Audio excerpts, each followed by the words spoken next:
নমস্কাৰ, মই মজিদ। বন্ধুসকল, কলকাতা সংবাদ 9টা গুৰুত্বপূৰ্ণ খবৰ। প্ৰথমটো খবৰ, অসমলৈ আহি আছে প্ৰধানমন্ত্ৰী নৰেন্দ্ৰ মোদী। অহা 20 ডিচেম্বৰত দুদিনীয়া কাৰ্যসূচীৰে অসমলৈ আহিব প্ৰধানমন্ত্ৰী মোদী আৰু অসমত কেইবাটাও কাৰ্যসূচীত অংশগ্ৰহণ কৰিব প্ৰধানমন্ত্ৰী মোদীয়ে। পৰৱৰ্তী খবৰ, জুবিন গাৰ্গৰ হত্যাৰ গোচৰৰ প্ৰথমটো শুনানি সম্পন্ন। অহা 22 ডিচেম্বৰত হ'ব জুবিন গাৰ্গৰ ঘটনাৰ পৰৱৰ্তী শুনানি। আৰু বৰ্তমান সময়ত অনুশোচনাত দগ্ধ শ্যামকানু মহন্ত, সিদ্ধাৰ্থ শৰ্মা আৰু শেখৰজ্যোতি গোস্বামী। আৰু হতাশাত ভাগি পৰিছে সন্দীপন গাৰ্গ। অৱশ্য স্বাস্থ্য ঠিকে আছে 7জন অভিযুক্তৰ। জুবিন গাৰ্গৰ গোচৰৰ শুনানিৰ পিছত এই কথা জনালে অধিবক্তাই। পৰৱৰ্তী খবৰ, হিন্দু হওক বা মুছলমান হওক, অসমত দ্বিতীয় বিবাহ কৰালে যাব লাগিব জেললৈ। অসমৰ প্ৰতিজন স্বামীয়ে সন্মান কৰিব লাগিব নিজৰ পত্নীক। আৰু 3টাতকৈ অধিক সন্তান থাকিলে হ'ব নোৱাৰিব লাখপতি বাইদেউ। এই বৃহৎ ঘোষণা ৰাজ্যৰ মুখ্যমন্ত্ৰী হিমন্ত বিশ্ব শৰ্মাৰ। হিন্দু হওক বা মুছলমান হওক, দ্বিতীয় বিবাহ কৰিলে যাব লাগিব জেললৈ। অসমৰ প্ৰতিজন স্বামীয়ে সন্মান কৰিব লাগিব নিজৰ পত্নীক। 3টাতকৈ অধিক সন্তান থাকিলে হ'ব নোৱাৰিব লাখপতি বাইদেউ। বাচ্চা জন্ম আল্লাহে নিদিয়ে। আল্লাহ বা ভগৱানৰ নাম লৈ আমি কিছুমান কাম কৰিব নালাগে, যিবোৰ কামে আমাক দুখীয়া কৰি ৰাখে। ধৰ্মই অনুমতি দিলেও দুগৰাকী বিয়া পাতিবলৈ অনুমতি নিদিয়ে অসম চৰকাৰে। দুগৰাকী বিয়া পাতিলেই 7 বছৰ জেল হ'ব আৰু হেৰুৱাব লাগিব চৰকাৰী চাকৰি। যদি চৰকাৰী চাকৰিয়ালে এই কাম কৰে তেন্তে চাকৰি হেৰুৱাব লাগিব। সজাইত উপস্থিত হৈ এই মন্তব্য কৰে ৰাজ্যৰ মুখ্যমন্ত্ৰী ডক্টৰ হিমন্ত বিশ্ব শৰ্মাই। দৰ্শকসকল, আৰু বহুতো গুৰুত্বপূৰ্ণ খবৰ আছে। তাৰ আগতে আপোনাক জনাওঁ যে যদি আপুনি এতিয়ালৈকে এইটো ভিডিঅ'ত লাইক কৰা নাই তেন্তে এতিয়াই ভিডিঅ'টোত লাইক কৰি দিয়ক। আৰু এনেকুৱা ধৰণৰ ভিডিঅ'সমূহ নিতৌ চাবলৈ চেনেলটো ছাবস্ক্ৰাইব কৰি কাষত থকা বেল আইকনটো প্ৰেছ কৰি ৰাখক। পৰৱৰ্তী খবৰ, 22 জানুৱাৰীৰ পৰা 26 জানুৱাৰীলৈ ঐতিহাসিক জোনবিল মেলা। আকৌ জীপাল হৈ উঠিব জোনবিলৰ পাৰ। সাজু হওক জোনবিল মেলালৈ। জোনবিল মেলা হৈছে পৰম্পৰাগত বিনিময় প্ৰথাৰ হাট। আৰু এই জোনবিল মেলাত তিৱা ৰাজদৰবাৰ বহাৰ লগতে জুবিন গাৰ্গৰ স্মৃতিত এইবাৰ হ'ব বিশেষ অনুষ্ঠান। পাহাৰৰ পৰা নামি আহিব মামা মামীসকল। পৰৱৰ্তী খবৰ, মঙলবাৰে সম্পন্ন হ'ল IPL 2026ৰ মিনি নিলাম। আৰু এইবাৰ IPLৰ ইতিহাসত আটাইতকৈ দামী বিদেশী খেলুৱৈ হিচাপে পৰিগণিত হ'ল কেমৰুন গ্ৰীণ। অষ্ট্ৰেলিয়াৰ কেমৰুন গ্ৰীণক 25 কোটি 20 লাখ টকাত ক্ৰয় কৰিলে শ্বাহৰুখ খানৰ কলকাতা নাইট ৰাইডাৰ্ছে। পৰৱৰ্তী খবৰ, জুবিন গাৰ্গৰ বিহু ফাংচনৰ টকা কোনে খালে? জুবিনক ছিংগাপুৰত কোনে সংঘটিত কৰিলে এনে কাণ্ড? জুবিনক লুটি-পুটি খোৱা সকলোৰে তদন্ত হ'ব লাগিব। জুবিন গাৰ্গৰ ঘটনাক লৈ পুনৰ কঠোৰ ৰাজ্যৰ মুখ্যমন্ত্ৰী হিমন্ত বিশ্ব শৰ্মা। জুবিন গাৰ্গৰ মৃত্যুৰ ঘটনাক লৈ পুনৰ কঠোৰ মুখ্যমন্ত্ৰী হিমন্ত বিশ্ব শৰ্মা। মুখ্যমন্ত্ৰীয়ে এই সন্দৰ্ভত কৰিছে ডাঙৰ মন্তব্য। মুখ্যমন্ত্ৰীগৰাকীয়ে কয় যে জুবিন গাৰ্গৰ বিহু ফাংচনৰ টকা কোনে খালে? জুবিনক লুটি-পুটি খোৱা সকলো তদন্ত হ'ব লাগিব। জুবিনক কোনে হত্যা কৰিলে আদালতত সকলো ওলাই পৰিব। ছিংগাপুৰতকৈ ভাৰতৰ আইন ব্যৱস্থা বহু ওপৰত। ছিংগাপুৰৰ পুলিচ অসমত অহা নাই, কিন্তু আমাৰ পুলিচ ছিংগাপুৰত গৈছে। ছিংগাপুৰৰ বিচাৰ প্ৰক্ৰিয়া বেলেগ আৰু ভাৰতৰ বিচাৰ প্ৰক্ৰিয়া বেলেগ। ছিংগাপুৰৰ কোনো আৰক্ষীয়ে অসমত আহি তদন্ত কৰা নাই। একাংশ লোকে আছামীসকলক ৰক্ষণাবেক্ষণ দিয়াৰ বাবেহে উঠি পৰি লাগিছে। তৰুণ গগৈ, হিতেশ্বৰ শইকীয়াৰ দিনত ডাঙৰ ডাঙৰ দুৰ্দৰ্শ অপৰাধীয়েও 2-2.5 মাহত জামিন পাইছে। কিন্তু আজিৰ তাৰিখত এটা অপৰাধী জামিনত ওলাই আহিব পৰা নাই।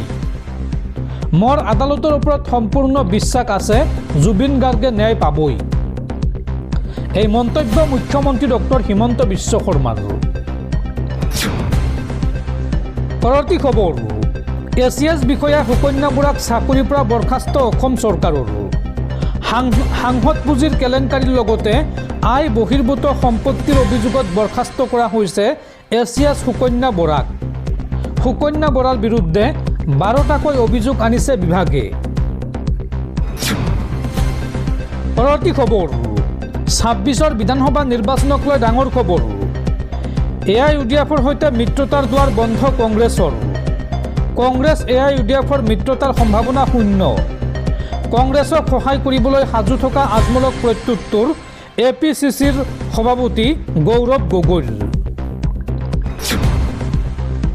পৰৱৰ্তী খবৰ, আশা আৰু অংগনবাড়ী কৰ্মীসকলক স্থায়ী চৰকাৰী কৰ্মচাৰীৰ মৰ্যাদা দিয়ক।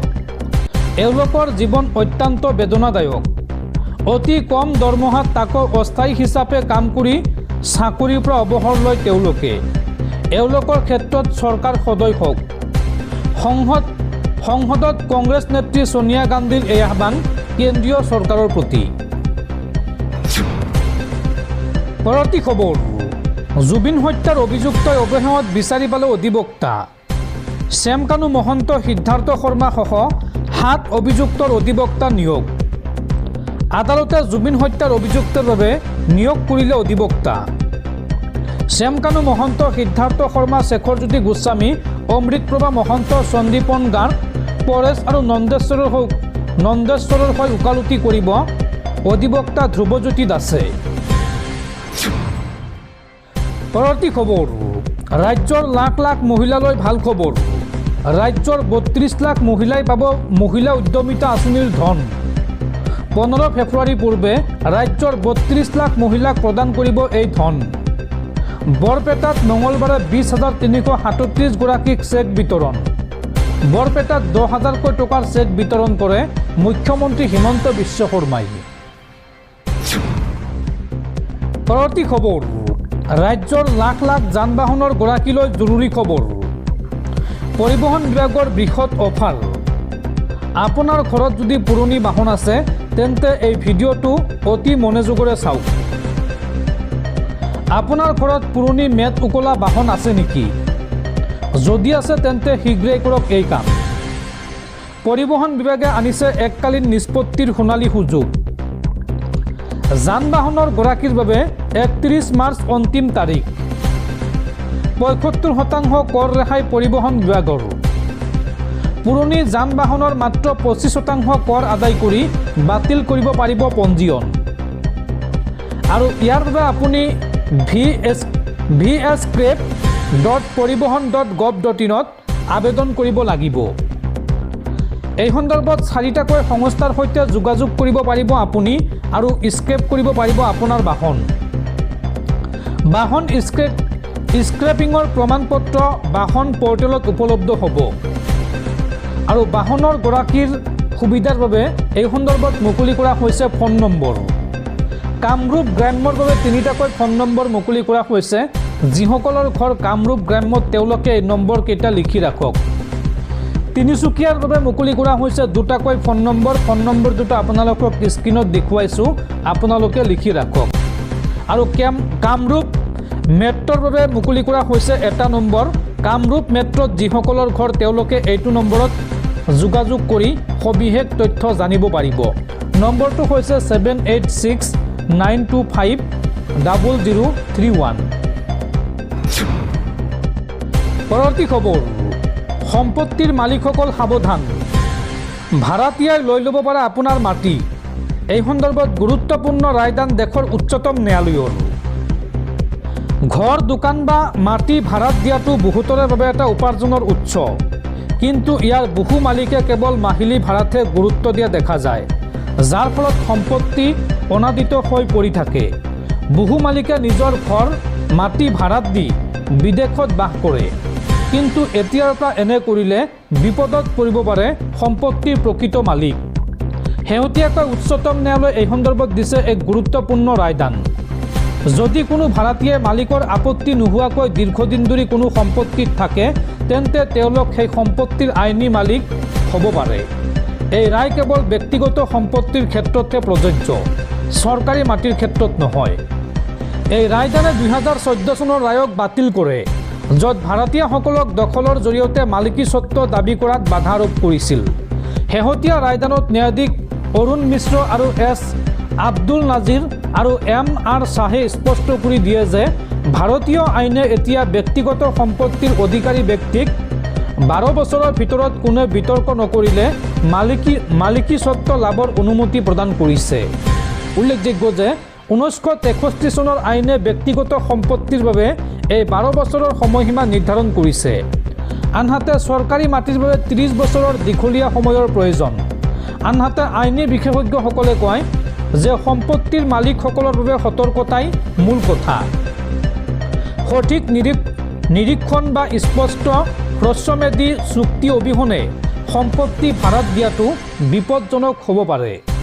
হ্ৰস্বম্যাদী পট্টা, সঠিক নথিপত্ৰ আৰু সময়ে সময়ে পৰীক্ষাই ভাৰতীয়সকলক দখলৰ দাবী কৰাত বাধা দিব পাৰে।